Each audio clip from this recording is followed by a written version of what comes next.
Man, do you like podcasts? Well then, welcome to No Gimmicks Needed! So, what do you guys want to talk about? this is the Nerd Coalition. Enjoy the show. Alright, so this weekend is SummerSlam, the first ever two-night SummerSlam at MetLife Stadium. I actually, when I got the notice that this was a two-night SummerSlam, I was actually trying to take my niece to go because she's really getting into wrestling. But then I seen the WWE TKO prices, and I'm like, this thing is insane. I can't even afford to do that. And once again, they're not going to be that far away from me because I'm in Philly. So they're going to be about 90 minutes from me. So I was actually going to try to actually go. But I was like, no. But then they also offered it in Regal Theaters now. I have a Regal pass. So I was like, do I want to go to the movies and see it also? But so there were just options to watch it and things like that. I was like, okay, well, I want to watch it at home, but it's a two-night SummerSlam. I'm actually quite interested and excited for it because it's the first ever SummerSlam we're going to do like that. We're going to treat it like a Mania weekend type thing, and I wonder how this two-night thing is going to go. So they really load up the card, and in my personal opinion, I think it's lopsided from night one to night two because all of the gimmick style matches, all of the things that could have potential big storyline implications to it is all on night two. And I'm like, you need to balance this out. Like, because we have the 25th anniversary of the TLC match on night two. We have a steel cage match on night two. We have a no disqualification, no count out last chance match on night two. We have a triple threat women's title match on night two. And we had a street fight on night two. And we don't have any of those kind of matches on night one. I'm like, you got to balance it out. I would take, honestly, two of these matches from night two and flip them with I would say the steel cage match and the no disqualification match. Honestly. That's how it does. It's just, to me, it just feels extremely lopsided, extremely heavy on one side. But we're going to have to give our predictions because we got a two-night event. So we're going to get into this. So night one, we got 6 matches. And then night two, there's 6 matches. So we'll go over. So first of all, let's go over with this. Sami Zayn versus Karrion Kross. Karrion Kross is getting himself another SummerSlam. Not another SummerSlam, another PLE match here. So right now, Sami and Karrion Kross are just 1 win apiece. I see Sami Zayn winning this one because I think it's storyline that Karrion Kross just wants Sami Zayn to say that he was right about something. Kind of gives me, when Velveteen Dream was trying to ask Aleister Black to say his name, and he didn't. But he had a great match with him. He said it anyway, which gave the validation that Velveteen Dream wanted. I think Karrion Kross, all he cares about is just telling Sami Zayn to understand that he was right. And there's a possibility that Sami Zayn could win, and then he says it to Karrion Kross. So easily it'll be Sami Zayn. Now, once again, for me, honestly, the Sami Zayn match, and I'm also looking at the either the Randy Orton or the Judgment Day matchup, that could have been on night 2, and you could have brought over the steel cage match, and you could have brought over the Lyra and Becky match for night 1. That's how I would have personally done it. But once again, I don't book these things. So yeah, I got Sami Zayn winning that one. We got the Judgment Day, Raquel Rodriguez and Roxanne Perez versus Charlotte Flair and Alexa Bliss for the Women's Tag Team Championships. So far, this has been the most fun I think Charlotte has had in her career. She is enjoying teaming up with Alexa. She's enjoying all of this stuff. And I'm glad that there was rumor that they wanted them to break up, and the Charlotte's like, no, keep this thing running. There's no reason why they should not win the Tag Team Champions, the Women's Tag Team Championships, and let them have a little run with it. I think that would be dope. So having them win it, I have Charlotte and Alexa Bliss winning this matchup. I can't say easy, but I think it's going to be a hard-fought match. But I do have them winning the Tag Team Championships. And I want to see how deep this team can go and what they can really pull out this team. And I think Charlotte out there looking like she's having fun there because, once again, the attention is not fully on Charlotte in the main event or the title picture. It's in something else. And like this right now, they treat her like a babyface. She's enjoying it. So let's keep the run on. Like, there's still more dip on the chip left. All right, we got Randy Orton and Jelly Roll versus Drew McIntyre and Logan Paul. I don't even know why this match is even happening. I don't know what Jelly Roll is going to do. I don't know what they're going to teach Jelly Roll, because right now they did the Jelly Roll thing because it's a celebrity. WWE loves the celebrities. They was on Jimmy Fallon or Jimmy Kimmel, one of the Jimmys, and they had shot a wrestling angle on there, and they got the tag team match. They got all eyes on the product to watch SummerSlam. It's the first two-night SummerSlam, so you got to sell it. So this is one of the reasons why we're having this matchup right now, opposed to just having it Drew McIntyre versus Randy Orton. Now, honestly, it's a celebrity involved, so I automatically going to pick Randy Orton and Jelly Roll to win this matchup. You're not going to have Jelly Roll, Well, I mean, Jelly Roll could lose the matchup, but I think Logan Paul is going to take the pinfall for Jelly Roll. And once again, we got to still see what's happening, because Drew McIntyre apparently is stuck somewhere in the UK, I believe it is, and cannot get back. So they're working on trying to, whether it's his visa or something like that, because, with all this immigration bullshit going on, I was like, well, we got to try to get him back into the States for SummerSlam. If not, it's just going to be, Randy Orton and probably Logan Paul. But don't need to see that. But right now, as things stand, I'm going to go with Randy Orton taking on Jelly Roll. We got a singles match for WWE Women's Championship. Tiffany Stratton taking on Jade Cargill. This, I don't know, man. Because look, here, I do believe that the plans have changed when Liv Morgan went down, and who knows what plans they have for Bianca Belair. Hear me out. I have said before that I felt as though that Jade was going to win the championship and Naomi was going to cash in on Jade to win the women's championship. Well, that has changed. Naomi is now on Raw. She beat Io Sky for the championship, and now she's about to be in a triple threat match that could be, potentially be a show stealer, but we got to get to that first. And you're sitting there asking yourself, like, well, what's going to happen now? Bianca Belair has broke her finger. She broke her finger in the wrestling match, and she kept on going. According to some reports, that her finger has healed, but she's still having trouble bending the finger. So instead of just trying to force it and wrestle, you can re-break the finger. And she broke that finger in 3 different places, and I think one of them was included in the joint.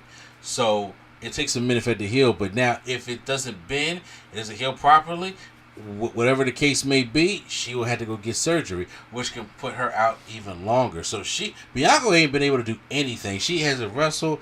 I don't think she able to sew, like if that finger is that messed up. So we don't necessarily know. And honestly, we probably it's August right now. If she goes out, if she can't bend it and she goes out to get surgery, and the heel, it could be a minute. It ain't gonna be that long, say, but still, we may not see Bianca for a minute. They may just want to hold her off to the Royal Rumble until they can create a new storyline. So I said all that to say that right now, I think Jade is going to win the championship. Tiffany Stratton and Jade, I thought they had some decent enough chemistry when they had that match on SmackDown. But Tiffany Stratton is good. But she ain't no, I can't believe I'm saying this shit, but she ain't no Becky Lynch. She ain't no Charlotte Flair. She's not even no Bianca Belair, in my opinion. In other words, to be able to carry Jade to a great match for the championship. I don't think Tiffany Stratton got that in her. Yeah, she could. She could always show me wrong, but I don't think she got that in her. Meanwhile, on the other hand, they're both kind of baby faces, so Jade Cargill win the championship would be dope, but then automatically you got fans telling her, like, does she really deserve this shit? Because, look, she's still not that good. It's kind of like the Nia Jax effect when it comes to Jade Cargill. And now, since there's no Naomi, and there's no Bianca, and she just outright wins, I don't know what's that going to do for the fans. Will they even like that? Because people love Tiffany Stratton. But I don't know if they want to pin Jade. And once again, I do think that with Liv Morgan not being injured, with Bianca Belair being injured, I do believe that this kind of really messed up the plans that they had. But we will never know. But I'm going to go with Jade Cargill winning. So I'm going to go with my gut and say Jade Cargill is going to win this and become your new women's WWE champion. Now we're going over to the next thing here where we got ourselves a tag team match player.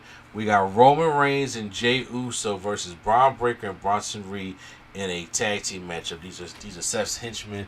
Roman came back last week. He asked for his cousin Jay to help him take out Rollins' gang, or whatever the case may be.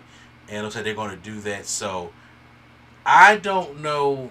I heard that Roman got to leave to record Street Fighter because he's Akuma in that movie. So, he's most likely done again after this. So, since Jay got to be here, it's only right for him and Jey Uso to win the matchup. Honestly. Bronson Reed could probably eat the pinfall, but, or I would say is, if they're going out and you have Reigns lose, you could really put some heat on Seth Rollins' dudes and have Braun Breaker pin Roman Reigns, and you can set up a match for them later on in the year, which would be kind of dope also, and it could give some legitimacy to Seth Rollins' team a little bit if he is going away. But if it's a thing where, like, nah, we're going to give Jay the win because even though he's still over, we'll give him the win, and then we'll take out Roman Reigns the next night on Raw. I don't necessarily know, but right now, in my gut, when it comes to who's going to win this, I got Roman Reigns and Jey Uso beating Bronson Reed and Braun Breaker. Now it's time for the singles match for the World Heavyweight Championship. Gunther versus CM Punk.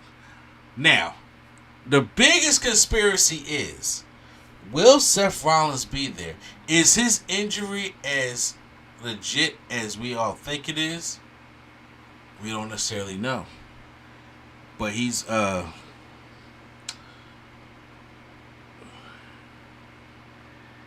I know he got tested, and Seth had a vow. He said that he vowed that CM Punk will never, as long as he's around, win the World Heavyweight Championship. So it's a possibility he can just come in there, make it a triple threat, and then he just takes out Gunther or CM Punk and then wins the championship. It's possible.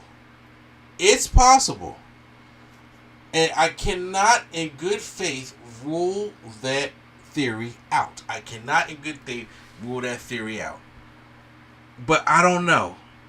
I think if he wasn't injured, like he probably still was working with something hurt, and I don't know if SummerSlam was going to be the right call for him to come back and do it. So maybe he would just have to deal with CM Punk winning a championship, because I do think that CM Punk could probably win. That would be my choice. But then again, Gunther can get the sleeper hold on CM Punk. He can pass out when CM Punk doesn't tap, and it just helps elevate Gunther.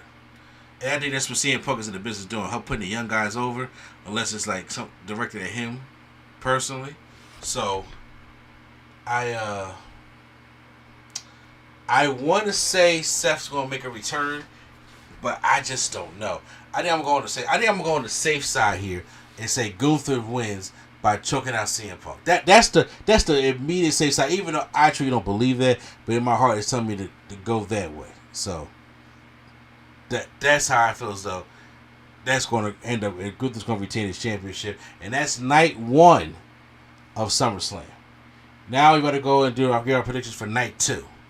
Now, this one has six matches. Now, I think all the gimmick style car crash matches are on the same car, or is on the same night.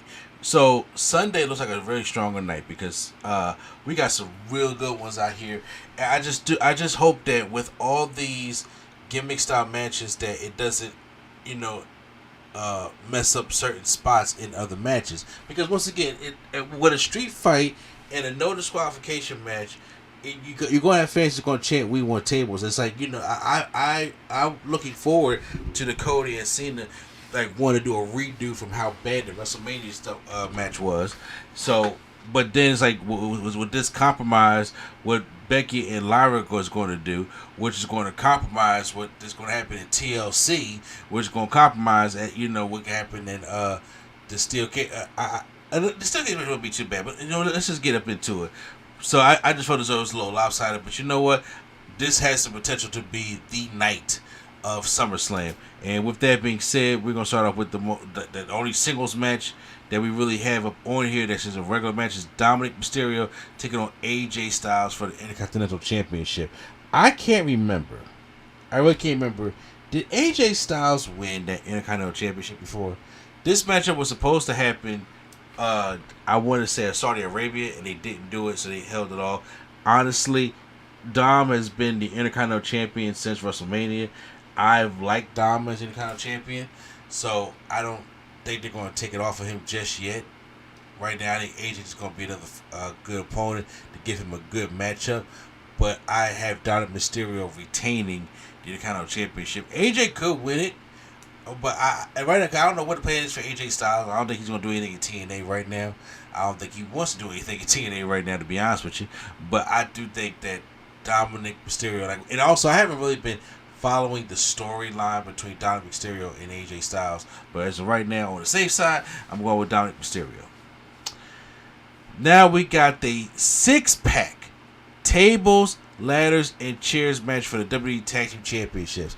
It is going to be 25 years since the first TLC match at SummerSlam. SummerSlam 2000 had the first ever TLC match between the Hardys, the Dudleys, and Edge and Christian. And I know we had the triangle ladder match at WrestleMania 2000, but then which had some tables in it, but it was still a ladder match. Then in SummerSlam they had the official TLC match, and I loved the very first TLC matchup. Now, these teams, the SmackDown Tag Team Division, got no love around WrestleMania season, and all of them teams on there when it came to DIY and the Street Profits and Pretty Deadly and the Most Hated Machine Guns, they should have had a TLC match or a ladder match at WrestleMania. But they decided to go with the New Day and the War Raiders. That sucked. Shouldn't have done that. I said they were just trying to do something with the New Day heel turn, which had gone nowhere because it sucked. So I'm not even gonna get up into that. So, but now the SmackDown Tag Team Division has been cooking. So Nick Aldis, when they had the brawl between Andrade and Ray Phoenix against the Wyatts, and everybody came out and started brawling. They made it a 6-pack tables last chairs match between the Wyatt Six, Andrade and Ray Phoenix, DIY, Faxium, Motor City Machine Guns, and the Street Profits. And the match that the ladder match or the TLC match that they had on SmackDown was excellent. I'm hoping they can deliver that, but it always worries me when you have 6 teams in there. Now, this is two nights of SummerSlam. If you at least give this match 20 minutes, 20 to 25 minutes to be able to really cook, and so all teams can get some shine here, then I think this has a potential to be one of the top matches on the card.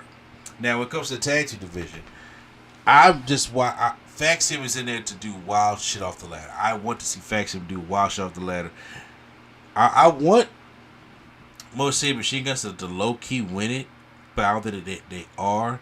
Andrade and Ray Phoenix is cool, but they're just there because they can have them on the card. And Ray Phoenix in a ladder match, boy, if y'all don't know Ray Phoenix, y'all about to see some shit. And since Andrade been doing destroyers or ladder bridges and stuff like that, what they can have cooked up and playing here if they got time is cool. But I think what's going to happen is the Wyatts are going to retain, which is Dexter Lumis and Joe Gacy. I just want them to do something different with the Wyatts and have them having the tag team belts. Once again, I don't see nothing like really crazy with it, but I really want to see the Wyatt stuff go somewhere, and it needs a joke. It is, and I think it needs something more. I don't know, because I don't want to just see them win and then they lose and they go back and just try to scare people. I'm like, no, you got to put some legitimacy behind this group, and you got to really do something with this group. So I think the Wyatt Six are going to retain, but my heart wants it to be the Most Hated Machine Guns. But I think it's going to be the Wyatt Six. But I think it's going to be a crazy match, and these guys are going to want to go out there and prove themselves, especially on the 25th anniversary of the TLC match. Then we're going to go to the no disqualification, no count out, last chance match for the WWE Women's Intercontinental Championship. If Becky Lynch wins, Laura Valkyria can no longer challenge her for the title as long as Lynch is the champion. Now, this is what it's all been setting up for since WrestleMania. This is all what it's been setting up since Becky Lynch had made her return at WrestleMania, and her and Lyra have been having great match after great match. They cannot have a bad match at all. They can't. And that's really dope. So now I was hoping they would have the kind of match of this, but there would be no countouts and no disqualifications. I think they can really come with some unique spots and unique stuff to do in this matchup. And I have Lyra Kara winning her Intercontinental Championship back, and maybe Becky Lynch goes over to SmackDown, helps out that women's division over there, since they have a void loss, and maybe it can be something with Jade Cargill. Who knows? But I do think that Becky has held it long enough to the point where I think now it's time for Lyra to get the championship back. I have her winning it. I can even see her doing the Nightwing through a table to retain the championship. So Lyra Valkyria, I think is going to win. This has the potential to be one of the best matches of the night. Steel cage match for WWE United States Championship, Solo Sikoa versus Jacob Fatu. So of course the steel cage stipulation is to keep all of Solo's bloodline now, which guess what? It won't work. So we know we're going to see JC Mateo.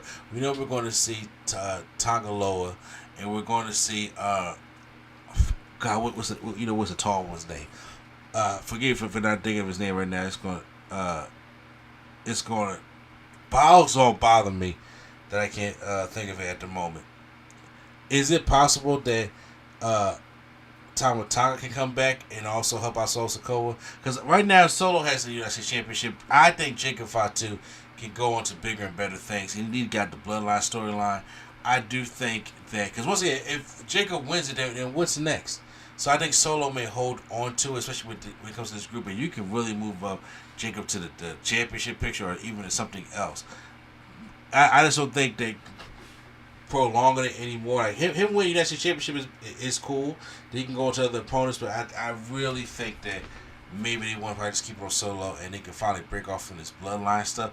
I'm not necessarily sure. I'm really not sure of this matchup, but I just hope Jacob Fatu be careful. I can definitely see Jacob Fatu trying to pull off a mighty moonsault off the top of the cage. I can see him hanging on the cage mesh and literally propel himself to the top and do a mighty moonsault to Solo Sikoa down on the ground. Now, if he does that, it's a wrap. Jacob Fatu wins. He wins. He got every right to win if he pulls something like that off. But I can see somebody being flying off the top of the cage. I can definitely see Jacob Fatu flying off the top of the cage and doing some kind of moonsault and pinning Solo Sikoa instead of escaping the cage, pinning him. And you know what? Damn. Now I think I talked myself into a shoot here. I think I want to go with Jacob Fatu getting his United States Championship back. So I'm going to change my pick and go with Jacob Fatu.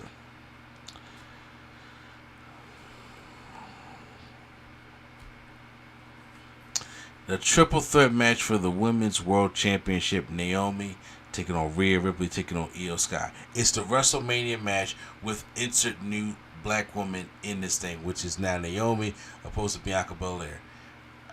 Once again, Rhea Ripley and Io Sky are in this matchup, so it's going to be fire. And Naomi is still in this, and Naomi ain't no slouch neither. Will it be as good as the Bianca, Rhea, and Io? I don't necessarily know, because that was one of the best matches of the year and just at WrestleMania. So I'm not looking for it to be better. I'm looking for it to be as good, to the point where it shows that Naomi really can go. She really can go. And it's not Naomi's time. Like, right now, we like Kill Naomi. I like to perceive or caution Naomi. I don't even know. I do believe that eventually it was her time to get the championship. I just felt as though that it was supposed to be the cash in on Jade Cargill, but Rhea Ripley, and not Rhea Ripley, the injury to Liv Morgan and to probably Bianca Belair, they pretty much had to probably jumpstart his plan and put the championship on Naomi first. So a little bit earlier, I guess that he would have wanted to on SummerSlam. So with this being said, I think Naomi retains. I think she retains, and I think she pins Rhea Ripley to do it. I think Rhea Ripley can take the pin and not lose anything. I think she pins Mommy to do it. I think, in a heel move, if I was Naomi, because right now I would try something else other than a split-legged moonsault, to be honest with you, with this new perceived caution, but I would try to do some kind of move and do the pretzel pin to Rhea Ripley and be her there. That would be some heel shit to do. Especially for this new Naomi, this attitude, I would love that she would pin Rhea like that using her own pin, and then afterwards we can get one-on-one stuff between Rhea and Naomi. I personally think now, since plans have changed, injuries has happened, I understand everybody wants to see Bianca versus Jade Cargill. I think everybody wants to see that dream match. Personally, as much as I like Jade, and I don't know how her championship match is going to go, I think she's going to win the championship. I would much rather see Bianca versus Naomi for that championship because of how the storyline has gone between them. And besides, I know how the women can work. Jade is fine.